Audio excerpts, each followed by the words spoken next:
Folks, thanks for coming along tonight for our discussion on Australia after the 2023 referendum. There are a lot of people here tonight, so everyone's got to be brief with their comments. Our speakers will speak for about 15 minutes each, and that includes people on Zoom. Everyone's got to be pretty short and to the point. So I will introduce our speakers in a way that's short and to the point. Both of them are making very welcome returns to the Sydney Institute. They've both been here quite a few times before, and we're very grateful to Paul and Anne for coming along tonight. It's a busy time of the year for them, and we're very grateful. So we're going to start off with Anne Twomey, who's Professor, I would say emeritus, but others would say emerita.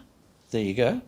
But the latter would have graduated in Latin at the University of Sydney, and she's an author, of course, most recently the Val Scepter, where she spoke here, but also a member of the Australian expert group for the Voice Referendum, which was an official group. And of course, Paul Kelly, a well-known author and editor-at-large at The Australian. So we start off with Anne, and then we go to Paul, and then we go to questions. Anne, thank you.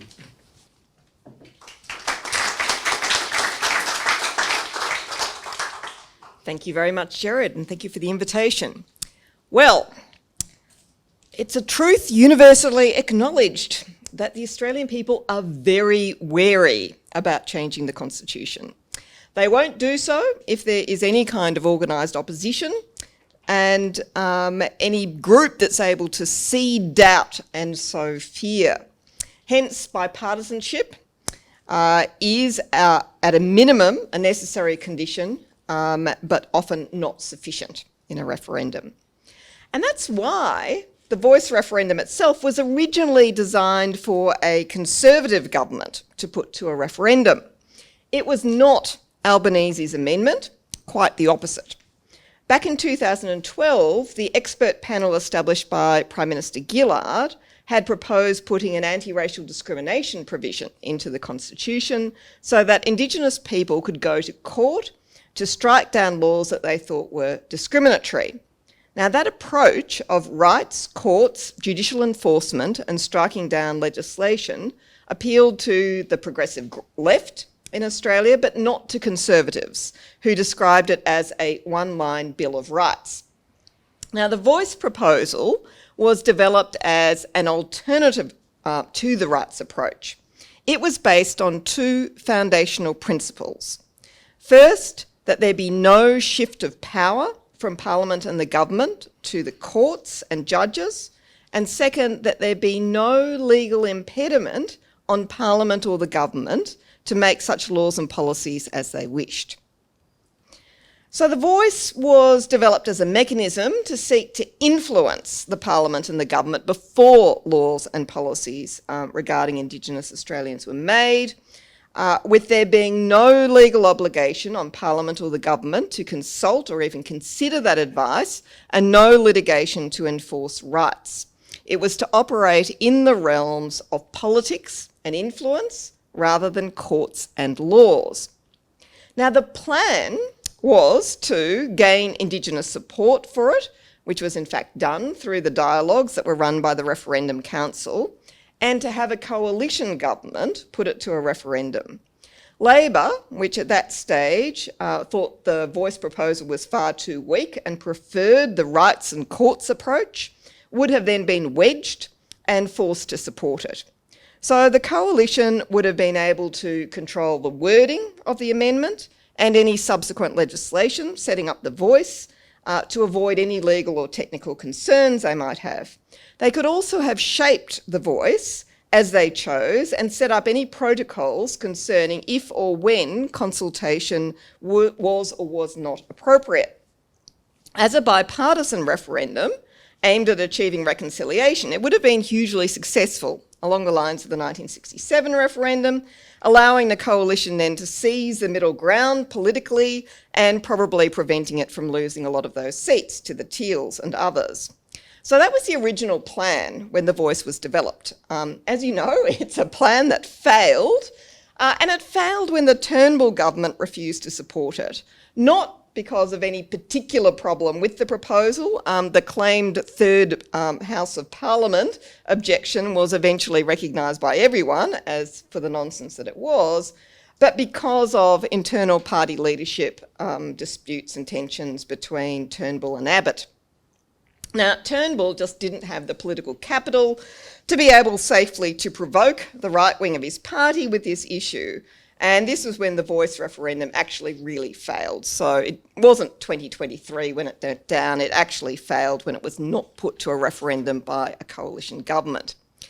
Now, some on the Indigenous side, such as Noel Pearson, did make great efforts to gain the necessary support on the Conservative side to achieve this plan, but others were unwilling to engage with the coalition, preferring to leave it to a referendum for Labor to put to the people.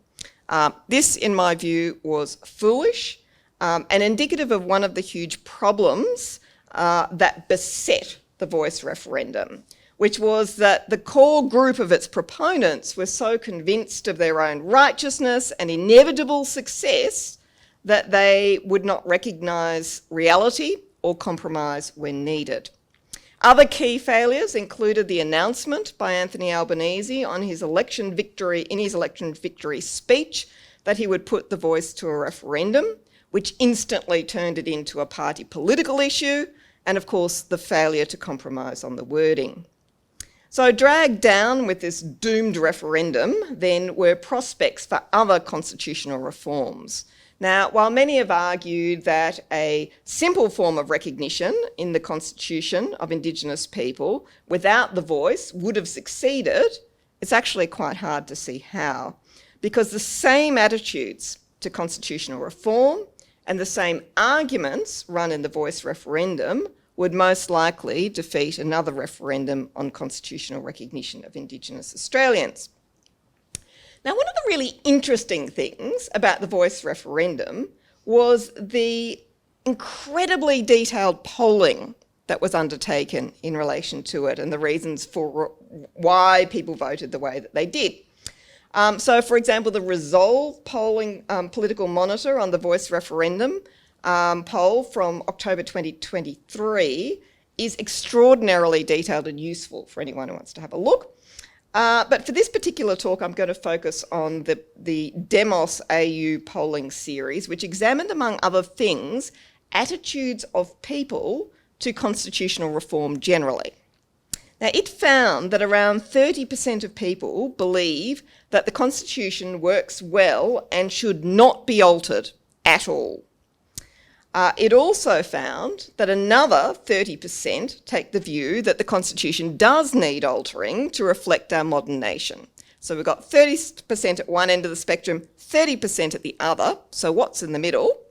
Well, it found that about 20% of people say that they just don't know enough about the Australian Constitution to have a view. So these are the ones that are particularly influenced by the don't know, vote no mantra. And then the other 20% consider that the Constitution should only be altered when it can be shown that it doesn't work. Now, this is the group that's vulnerable to the "if it ain't broke, don't fix it" slogan, which you might remember from the Republic referendum. Now, while this group might be prepared to fix a technical problem or a provision that's causing an actual practical disadvantage or problem in the system, they're not prepared to support general improvements to the Constitution, including reforms that have some kind of a social or symbolic aspect, such as a republic or Indigenous constitutional recognition. So if you add together those 30% completely opposed to reform with those who say they don't want constitutional reform unless it actually fixes a specific problem, and then you add half of those who say they don't know enough to be able to vote one way or another, then that gives you 60% of people opposed to constitutional change before you even start looking at the merits of the relevant proposal. And so this is one of the reasons, among many, there are many others, why it is so hard for a yes vote to win at a referendum. Because it has to win over not only those who don't know and don't care, but also those who err in favour of no change at all, unless you can prove there is a tangible problem that needs fixing, as opposed to general improvement, and you can prove that that proposal will actually fix it to a very high level of certainty. Now, in the Voice referendum, Demos AU found that the only fixed problems cohort and the don't know cohort sided with the no vote in very large margins, condemning the Voice referendum to a heavy defeat. It concluded that, and this is a quote, the perceived risks of a constitutional amendment was the decisive factor in the 2023 Voice referendum. Now, on this basis, it also reached the conclusion that a referendum solely on symbolic recognition of Aboriginal and Torres Strait Islander peoples in the Constitution would also fail, and this was particularly so if it lacked bipartisan support. But Demos AU also noted that even bipartisan support is not enough to guarantee success. So that's part one of the problems. That then brings us to the arguments, which is the other issue here. So the arguments that were made against Indigenous constitutional recognition at the Voice referendum would probably also be made in relation to any other kind of recognition. So the first argument, if you did one on Indigenous recognition generally, would be that it's only symbolic and it wouldn't achieve useful change, that it wouldn't improve the lives or the circumstances of Indigenous Australians. So the Voice referendum was actually designed to counter that by actually having a substantive measure included in it. But even then, doubts were raised about how effective it would be in achieving this change, and this was actually used as one of the reasons against the Voice. So according to the Resolve poll from October 2023, 59% of those polled thought that the Voice would not be likely to close the gap between Indigenous and non-Indigenous Australians. Now, this argument about failure to achieve useful change would actually be even more powerful in relation to a constitutional recognition amendment which only involved symbolic change. So it would attract those who believe that the Constitution should only be changed to fix specific problems that have a substantial effect and need correction. The second argument would be that symbolic change would actually be used by the High Court of Australia to affect the interpretation of other constitutional provisions or the validity of legislation. And this raises a problem about how symbolic recognition would be affected in the Constitution. Would it be inserted in a new preamble to the Constitution? And if so, how might that preamble be used in future in constitutional interpretation, taking into account how preambles have been used in constitutional interpretation in other jurisdictions, such as Canada? Now, Conservatives have long criticised the use of a preamble for symbolism due to its dangerous legal effects. In fact, it was that concern which actually prompted the Voice referendum proposal. So Julian Leeser, in a 2017 speech, said, "It is clearly dangerous, and any attempt to use the preamble to insert symbolic material should be resisted by anyone who rejoices in the name constitutional conservative."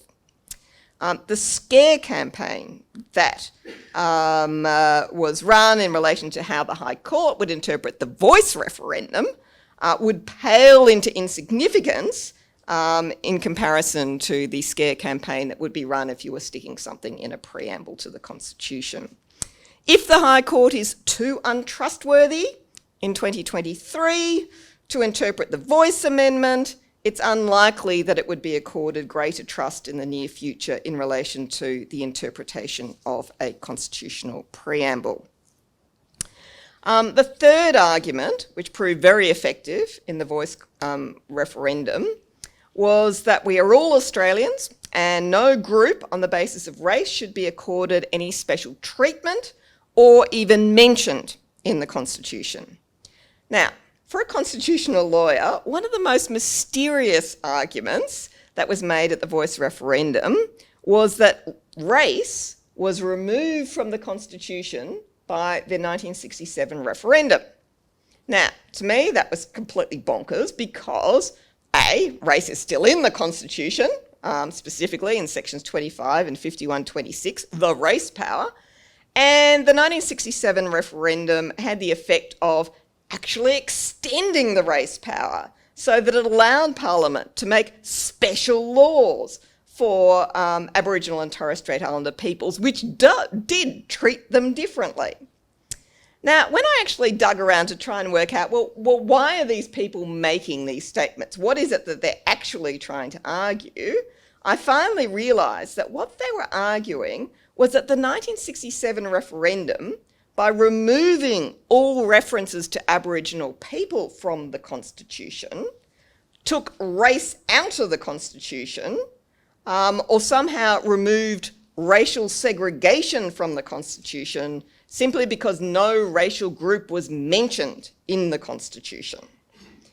Now, apparently, at least according to this argument, this made us all equal. Now, if that's what people really believe is the measure of equality, then Indigenous constitutional recognition is unlikely to succeed in a referendum. Now, to be really clear, I do not give credence to that equality argument. I think it's a crude and unthinking view that equality means treating everyone exactly the same, regardless of their circumstances and differences that are relevant. But it was this view that obtained a lot of traction in the 2023 Voice referendum, making it extremely difficult now to reverse that popular belief if one wanted to run a referendum today in relation to Indigenous constitutional recognition. Okay, so to conclude, what can we do now? Well, reform on Indigenous matters will have to proceed through parliaments and governments, not through constitutional change at the federal level, and in particular, I think, through the states, which frankly have a far bigger impact on the lives of Indigenous people than the Commonwealth does anyway. So really the states are the area where action should happen. But looking at constitutional reform more broadly, we should aim to build a society where constitutional reform is potentially achievable in the future. So to this end, I think three things would be useful. First, compulsory and better teaching of civics and citizenship in schools so that we can actually build a population which A, is confident in its knowledge of how government works and how the Constitution works, B, is effectively inoculated by that knowledge against all the misinformation that circulates on social media, and C, feels capable of making informed and deliberative assessments of constitutional reform proposals. Second, I think maybe some form of regular assessment of constitutional reform, such as a regular constitutional convention or a commission or something, so that ideas for reform, including those that are drawn from the public, can be publicly scrutinised and analysed and assessed, and we can start making constitutional reform a normal part of our political discourse rather than some strange and intimidating thing.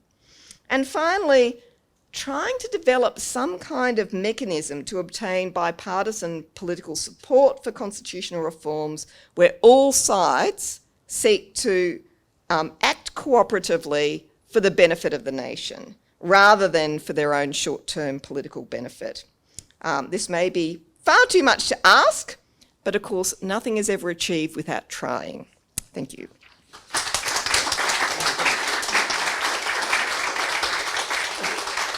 Many thanks to Professor Twomey. Paul Kelly.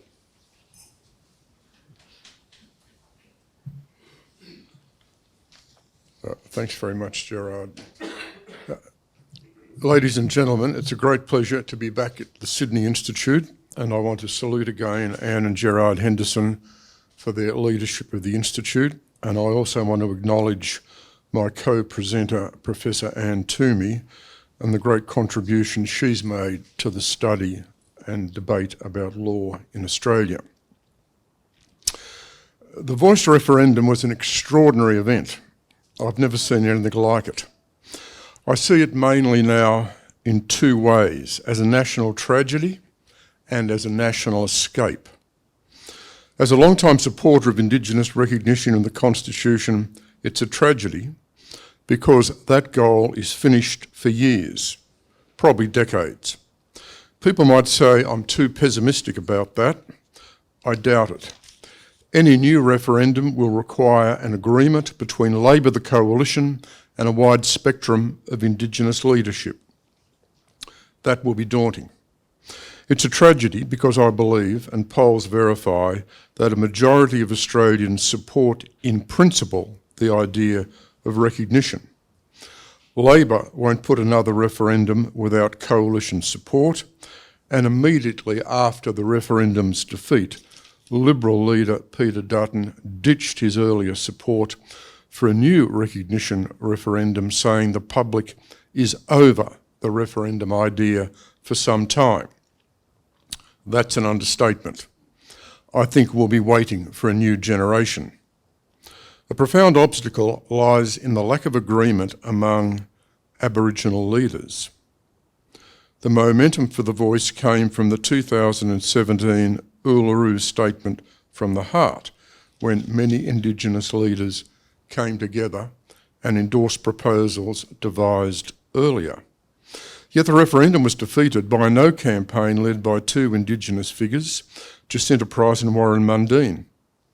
We seem to forget a reality which I quickly realised many years ago in the early 1970s when covering Aboriginal affairs.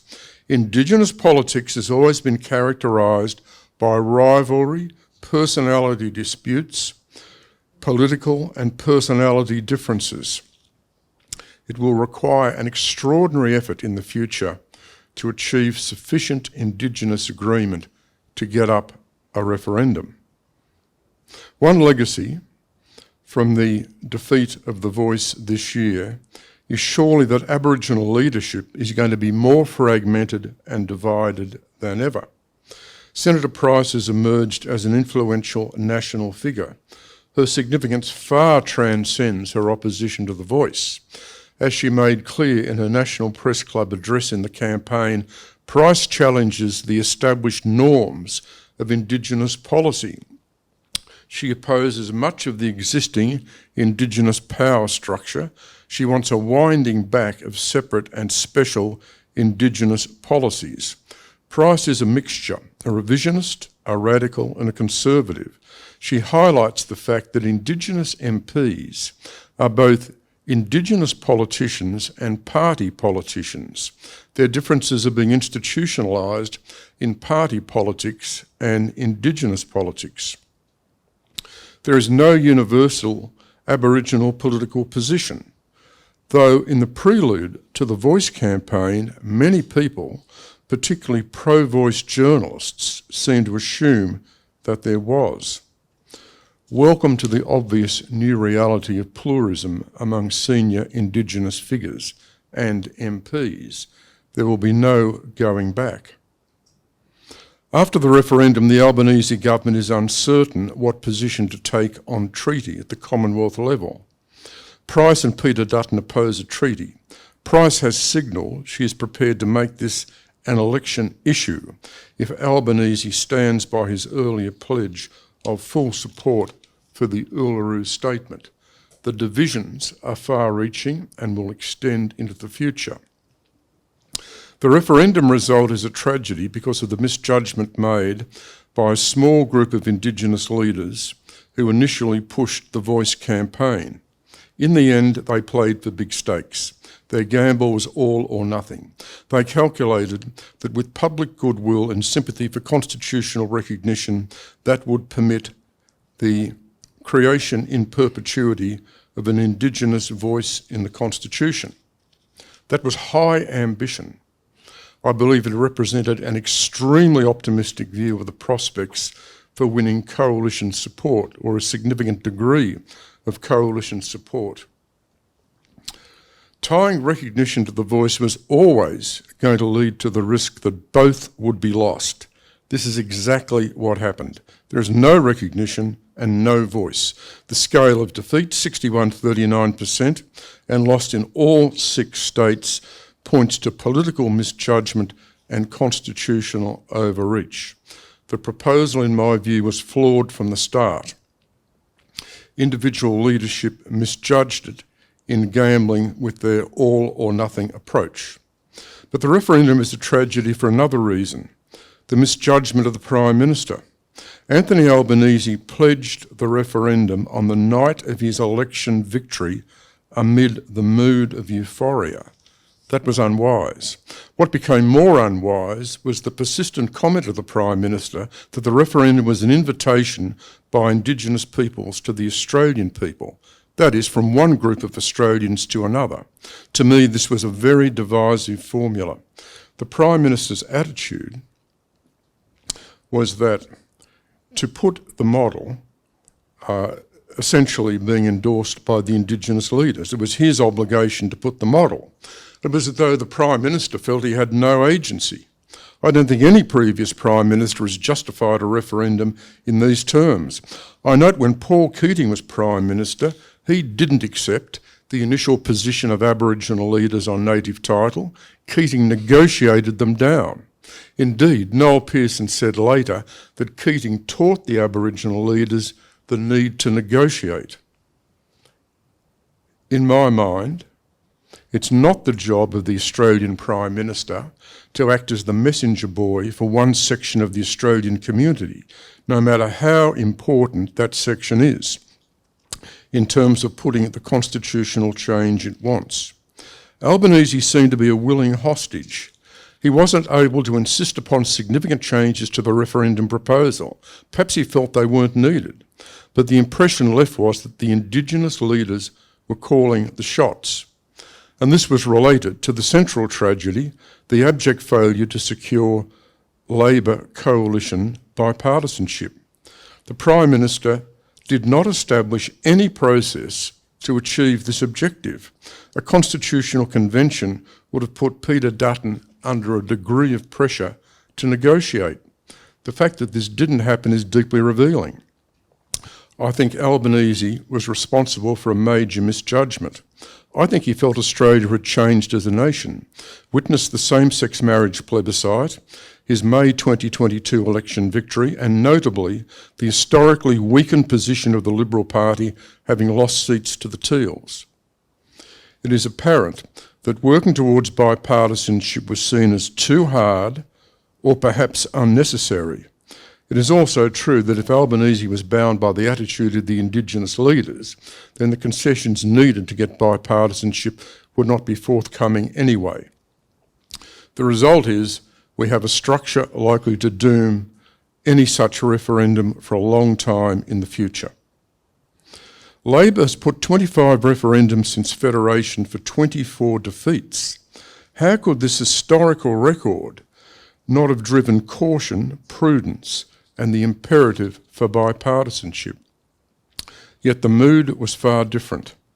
Frank Brennan said later, the government's novel approach of going it alone with a hand-picked group of Aboriginal advisors was never going to work. It was always going to end in disaster. Labor's approach of the voice referendum first, followed by a subsequent republic referendum in later terms, is now in tatters. It's more than 20 years since the 1999 Republican referendum was defeated. I suggest the legacy of the Voice's defeat is that we will wait at least another 20 years for yet another referendum on the Republic. There is a further lesson from the result. We need to rethink our approach to constitutional change. We need to think of more modest proposals that are less exciting and capable of winning bipartisanship. We do need to see some referendums actually getting up. One obvious conclusion is that the voice should have been legislated first. My second view is that the referendum result was an escape from what I saw as a flawed and dangerous constitutional alteration.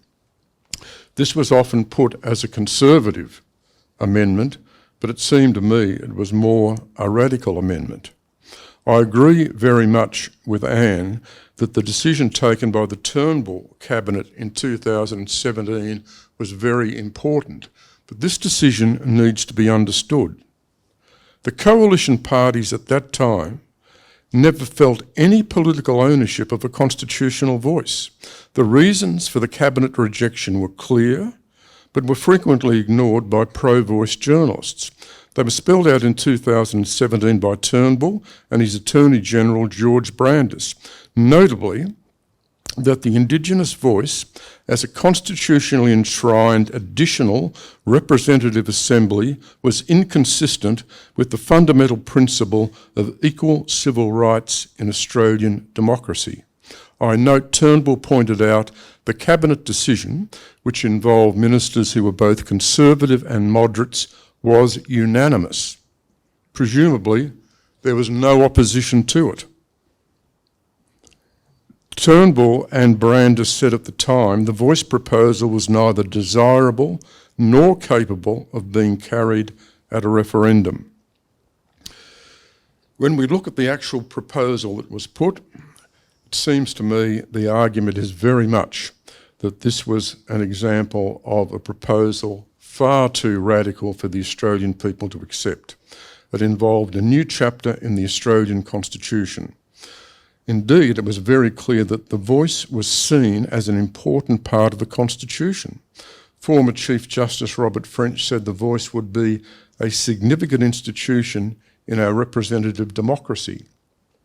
The voice was a group rights political body based on ancestry, with a sweeping ambit of representational powers to Parliament and the executive government. Justified by the need to accord First Nations people this power, the proposal inevitably had to raise issues of equality and race. The late David Jackson, one of our leading constitutional barristers, said, "It means," and I quote, "we become a nation where, whenever we or our ancestors first came to this country, we are not all equal." Many critics believe the idea of equal citizenship in the Constitution was being compromised. For most Australians, the voice was seen as a racially defined institution.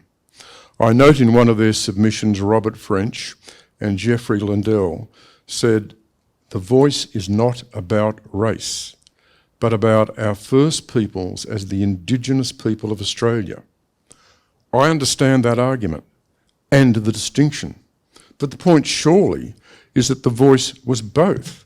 It was both about the First Peoples and it was about race. How could it not be? "The scope of the voice is its strength," said Professor Megan Davis, one of its champions. She famously made the point that the Parliament and the government wouldn't be able to shut the voice up.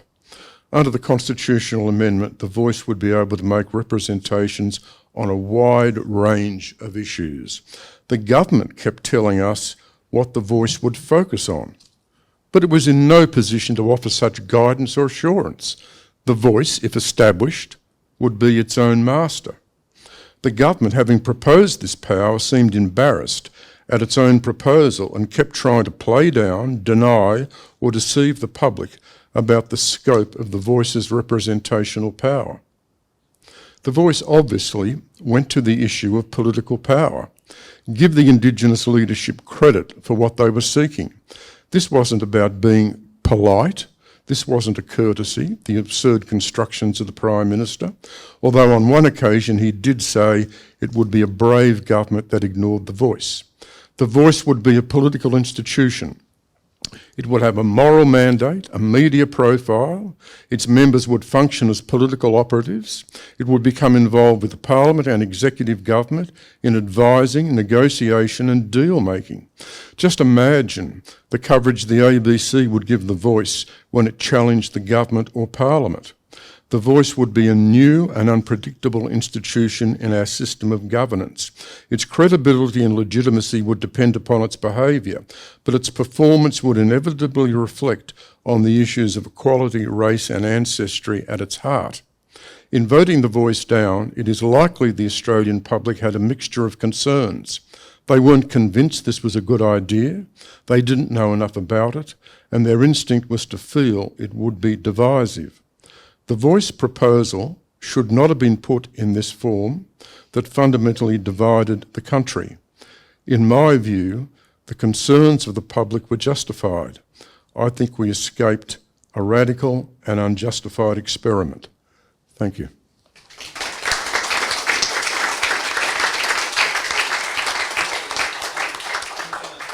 Yep.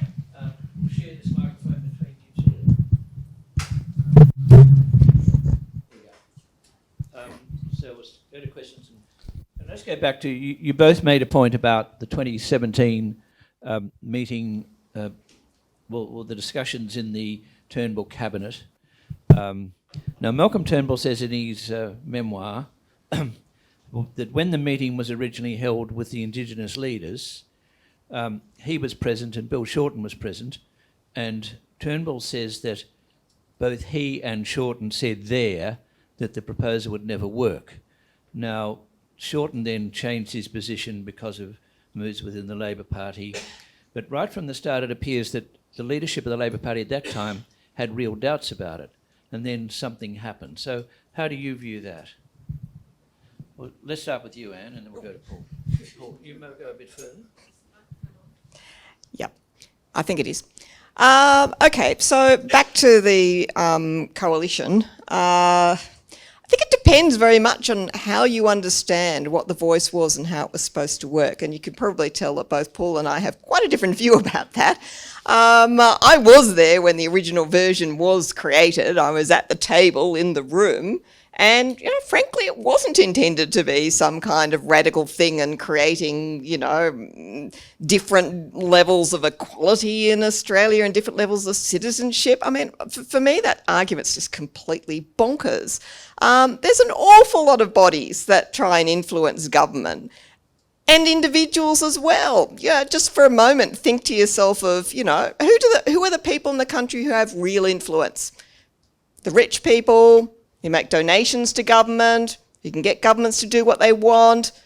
They would still have far more influence than The Voice or any of these other kinds of groups. Do we have hysterics about the Productivity Commission? Do we demand to know before an election who's going to be the new leader of the Productivity Commission, etc.? The answer is no. A lot of this was whipped up hysteria. But there was whipped up hysteria, and that did make the Australian people were concerned. All this body was intended to do was give an opportunity and a mechanism, just as there had been mechanisms before, to allow Aboriginal people to have their say. And the only reason for putting it in the Constitution was that it was a form of recognition by actually hearing the voices of those people. Anyway, so it seems that back in 2017 it didn't succeed, but that's really when it was doomed. It was never going to succeed without that kind of bipartisan. So the Indigenous leaders at the time needed to do a lot more work to convince the coalition. They failed in doing that. And indeed, Conservatives themselves who had proposed and supported The Voice needed to do much more work with the coalition to convince them that this was actually something that was workable. But I just go back to the point that I made earlier on in the piece, and that was, if the coalition had put this proposal themselves, with bipartisan support, they would have controlled the terms of the amendment, the wording, the first set of legislation, how it would have worked. They could have controlled it and made it something that was actually useful to the country and consistent with their values. So I don't think we can just give it up on the basis of, it was never workable. It would have been workable if they made it workable. They just chose not to. Thanks very much. Look, I think in many ways the keys to this whole debate was the extent to which the core of the Indigenous leaders, right back at the start, at the sort of meetings that Anne is talking about, came to convince themselves that this was a conservative idea. And I can remember having discussions with some of them, one in particular, and they made the point to me that this idea for The Voice was a conservative idea, and therefore they were hopeful that the coalition would come on board and support it. I was frankly astonished at this argument. And my own view at the time was there was no prospect that the coalition would come on board for this idea. And I think we understood this from the decision of the Turnbull Cabinet in 2017, when, as I said, Malcolm Turnbull has said on the record that decision was unanimous. But I wrote at the time about that decision that the Cabinet felt no ownership of the idea.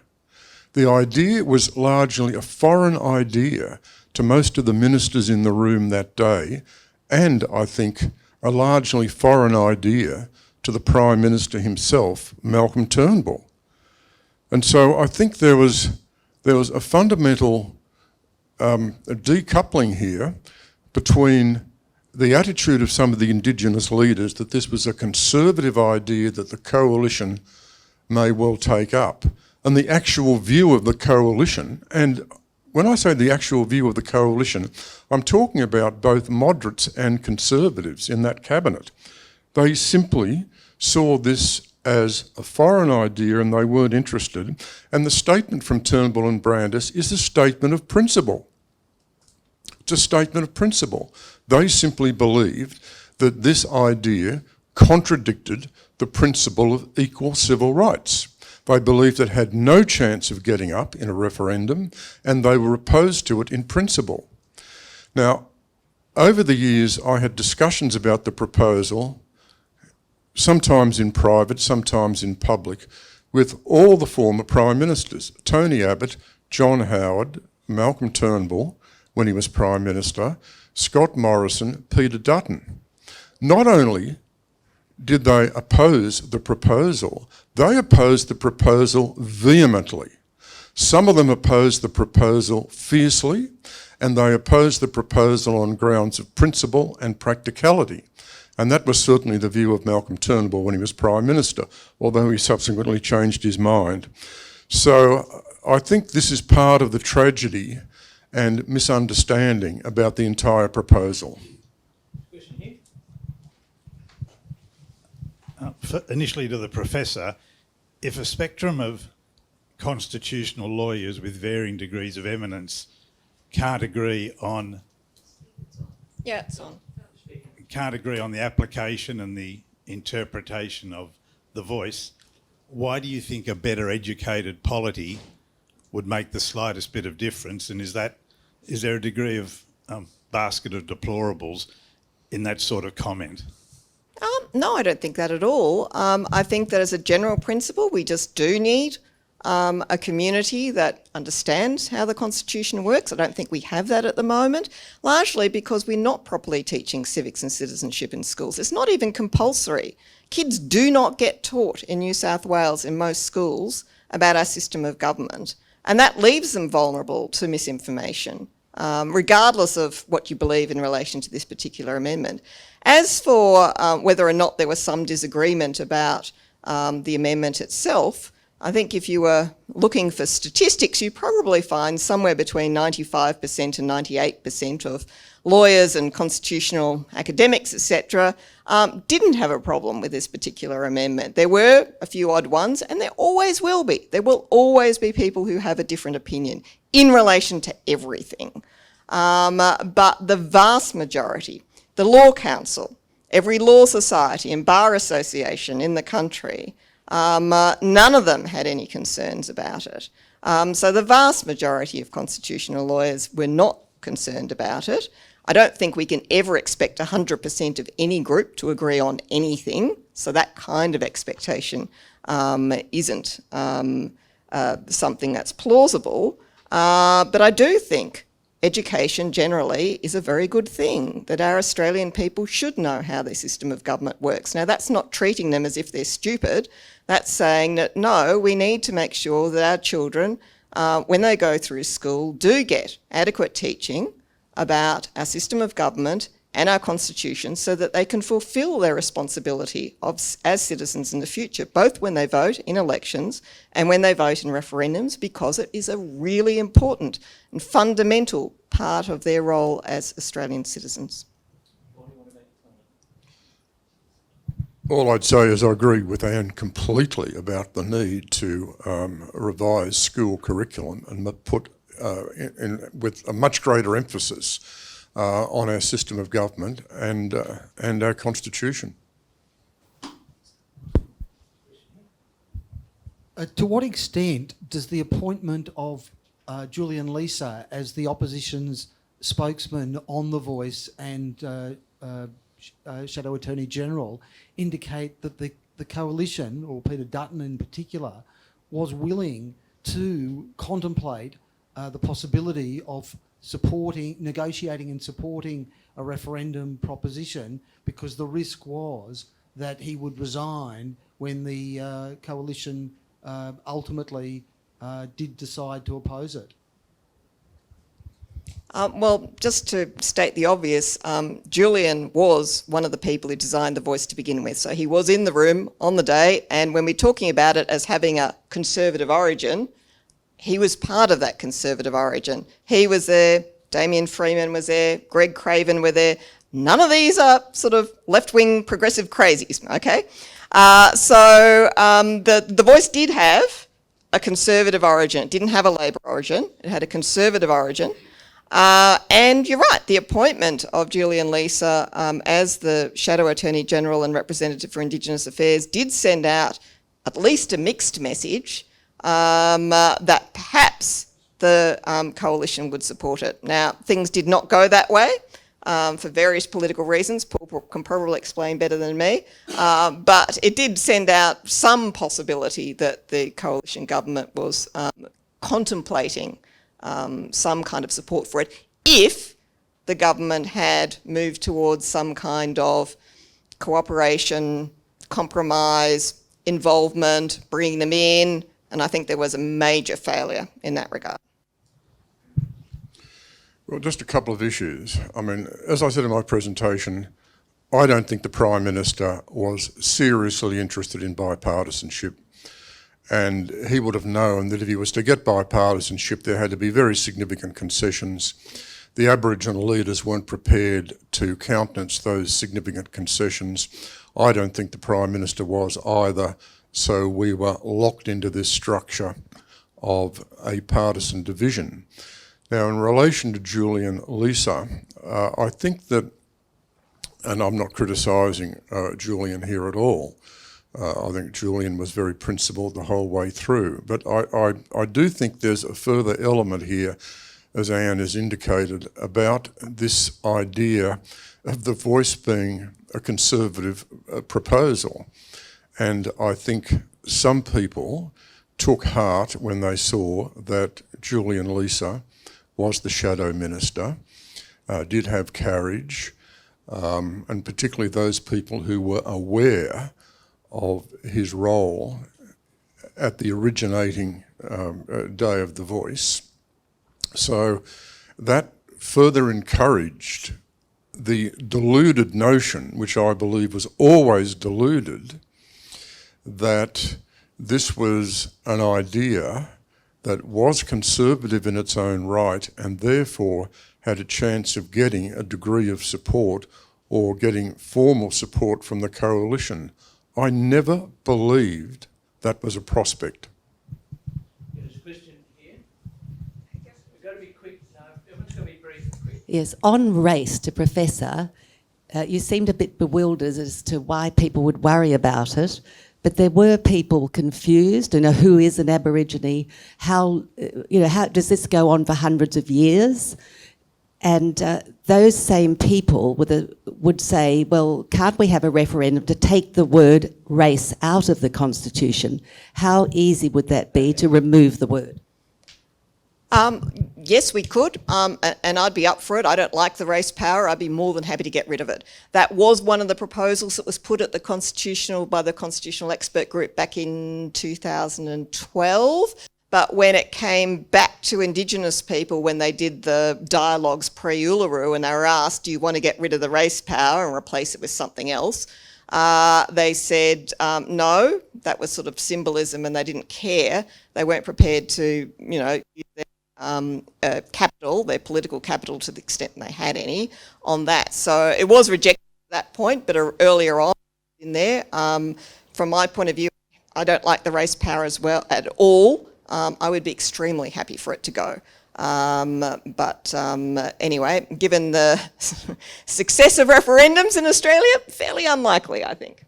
Want to make a brief comment? Okay, so there's a question Thank you. In discussing almost any public policy issue in Australia and increasingly in the US, there tends to be a tendency to view people on either sides of various debates as either wicked or evil or stupid and dumb. And that happened obviously in this debate, but it also happened a few years ago on gay marriage, when you must have been a bigot if you opposed marriage, other sorts of things. In addition to civics education, what sort of education might be needed to actually encourage a greater respect for diversity of views and have a better constructive debate about the next social or political issue? Well, education number one. Look, some people say that a way of dealing with that might be having some kind of a constitutional convention, or there's a lot of people who deal in the area of deliberative democracy who look at things like what's happened in Ireland, where you have citizen juries or deliberative processes where citizens are brought in, given a lot of information, have access to experts, etc., and reach conclusions. That's one way that you can probably do things in a more respectful way, but I don't know about you, Paul, but I find the whole polarisation and just general nastiness in debate, generally politically, that's in Australia is actually an influence that's coming here from both the United States in particular, but also the United Kingdom. It's not just Australia, and I think it's very unfortunate. Well, I certainly deplore this sort of language that you've just talked about. But it's coming into our community and it's coming into our political system through social media, through technology. And this is very difficult to address and to combat. I think one of the related problems in this particular case is the government of the day, the Prime Minister of the day, was putting an extremely contentious referendum where there was not bipartisanship on very sensitive issues relating to Indigenous Australians. So you had a situation set up which was guaranteed to be emotional and divisive. And my own view is that the referendum should never have been put in that particular form, given that that was the proposal and given the polarisation in the community and the role of social media. It's not surprising that we saw an outbreak of these sort of remarks. A related point, I think, is the responsibility on, on leaders, on members of parliament and members of community groups, a responsibility on leaders in terms of safeguarding the way they speak, safeguarding their own language, and certainly among those people there were a lot of reckless comments made. I've got a question here from somewhat a reverent question directed to you, Paul. What conclusion can you draw from for the broader governance of Australia that the only majority of the voice was achieved in the ACT? It's Dimitri first. I think that's a Dorothy Dixer. However, I do think this is actually relevant because if you look at the voting pattern in the ACT at federal elections, it's particularly interesting. For example, at the 2013 election, I think I'm right in saying that when the country elected the coalition government under Tony Abbott with a pretty significant majority, the ACT in two-party preferred terms resolutely voted Labor. And what we've seen in the case of the Voice is that the ACT was the only jurisdiction in terms of the Voice that voted for the Voice. So what you've clearly got is you've got a community in the ACT which I think in broad terms is far more progressive than the rest of the country, more pro-Labor, more pro-Green and more sceptical or critical of the coalition. And you've got to bear in mind that a lot of those people presumably form the legions of the Commonwealth bureaucracy. So you can draw your own conclusions from that.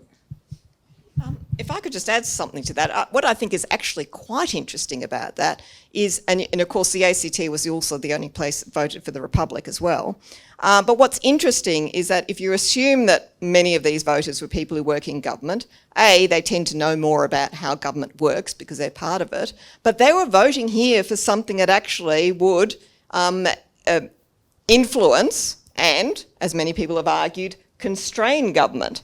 Okay, so they were actually saying, effectively, yeah, we know that government actually doesn't work well for Indigenous people. We know that we, the people in Canberra, when we make decisions that affect Indigenous people, are actually doing a crap job, and that something needs to be done to improve it. So it's actually a really kind of interesting method of self-recognition that actually you as people in Canberra who are making the decisions that affect Indigenous people, you know you're not doing a good job, and you actually rather want someone to come and tell you so.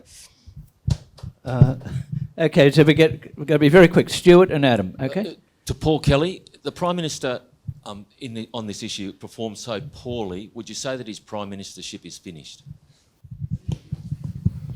No, I certainly would not say that. If we look at the history of referendums, Prime Ministers from time to time have faced very embarrassing and humiliating defeats at referendums. And I think referendums are not a good pointer to what happens at subsequent general elections. So I think that's a really important point to make. And I think people do make a mistake to the extent they think you can draw a direct line between one and the other. Having said that, I think that the referendum did indicate a degree of misjudgment on the part of the Prime Minister, which was very serious. And so the way I put it, after the referendum was defeated, I said, what the Prime Minister's got to do now is, in a sense, rehabilitate his leadership authority and show that in dealing with other issues, such as the economy or security or energy or housing, that he can re-establish his leadership authority and command. And that if he can do that, well and good. But if he can't do that, then the referendum will be seen to be more significant, because it will be seen to be an indicator of an ongoing leadership problem for the Prime Minister. So the real answer to your question is whether the Prime Minister can demonstrate in dealing with other issues that the community see as more important than the voice, that he has a greater sense of leadership judgment and authority on dealing with those issues than he displayed in dealing with the voice.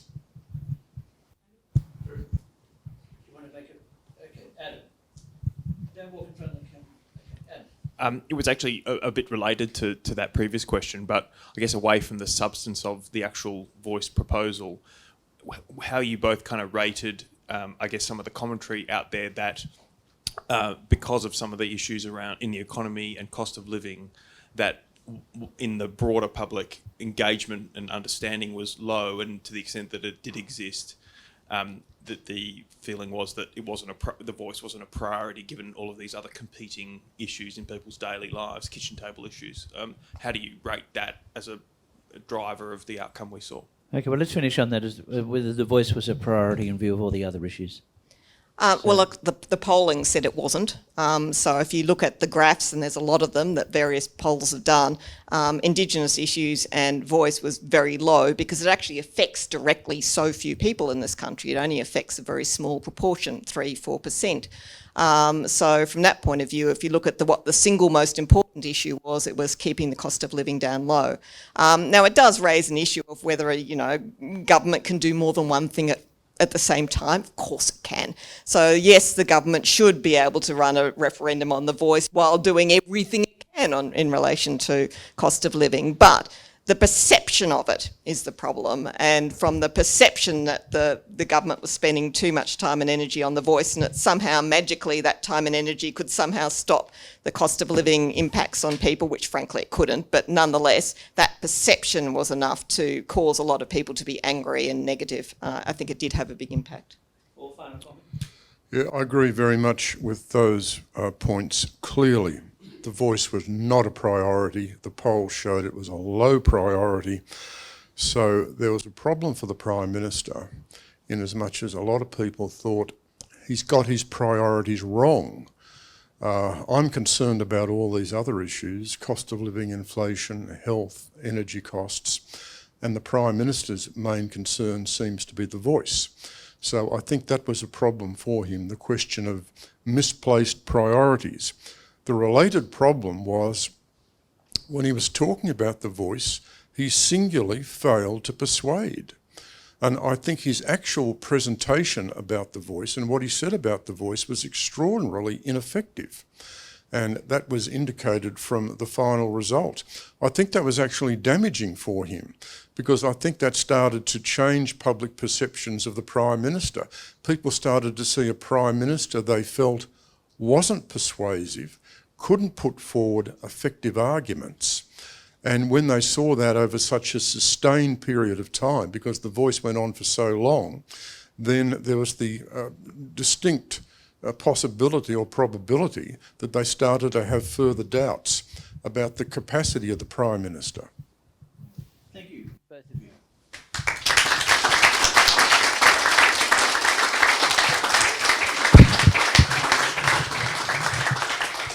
Well, we could have gone all night because we got many more questions. I'm sorry, I just couldn't get to everyone. I'd just like to say, as you know, we had a lot of discussions about the voice, heard different views. Before the 14th of October and tonight, after the 14th of October, we've heard different views, and that's what we're all about. I'm very grateful both to Paul and to Anne for great presentations tonight and to the questions we've had and the comments. But it's a lot of people here. It's a hot night. Well done, and see you next time. Well done, Anne. Well done, Paul.